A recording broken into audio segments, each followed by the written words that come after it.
Welcome to lesson 4 of my note reading crash course. In this lesson, I'm going to teach you to draw bass and treble clefs. We're going to start with the treble clef, and this one's a little more complicated to draw. And what we're going to do is we're going to think of 3 letters when we draw this one. So if we start at the top, we can think first of making a letter J. And so we've started at the top, and it's sort of a curved shaped J. And then we can put our pencil back at the top and make a D that crosses on the second line from the top. Then we can make a large C that curves around and touches the bottom line and continues around to curl around the G line. So a couple of important things about this clef is that you want to try to do it in a continuous stroke. So this time I'm going to start the J at the bottom with a dot, just like you see in the treble clef. So you see I went straight up past the top, and then I curved my way down and stopped at the second line from the top. Now the bottom, the C, sits on the bottom line. It doesn't go past. And when you do your curl around, you do your best to get to the middle line and curl around the G.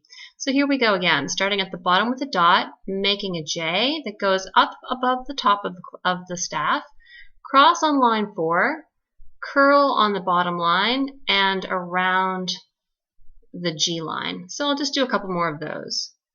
J, D, C, curl. Dot, J, D, C, curl. Dot, J, D, C, curl.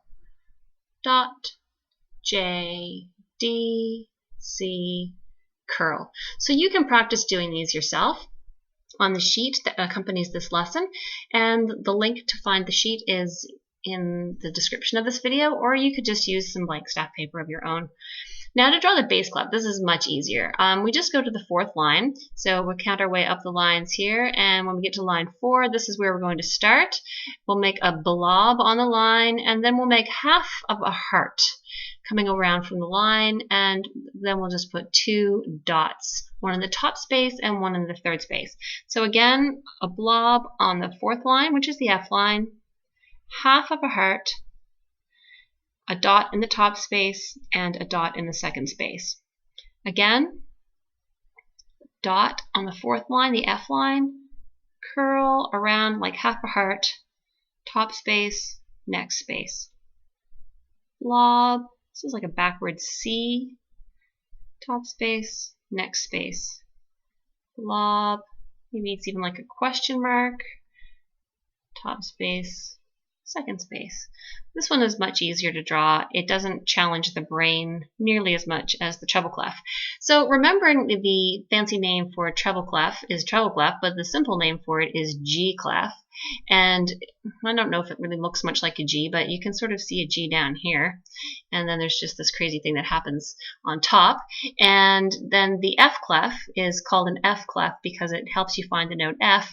And you can sort of see, I don't know, can you see an F there? I don't know. Not really, but you get the idea. Anyway, the G clef helps you find the note G, and the F clef helps you find the note F. So this was lesson 4 of my note reading crash course, and you should continue on to lesson 5, where we'll continue learning notes on the staff as they're applied to the piano, and we'll be learning bass notes F, G, and E. Thanks for watching.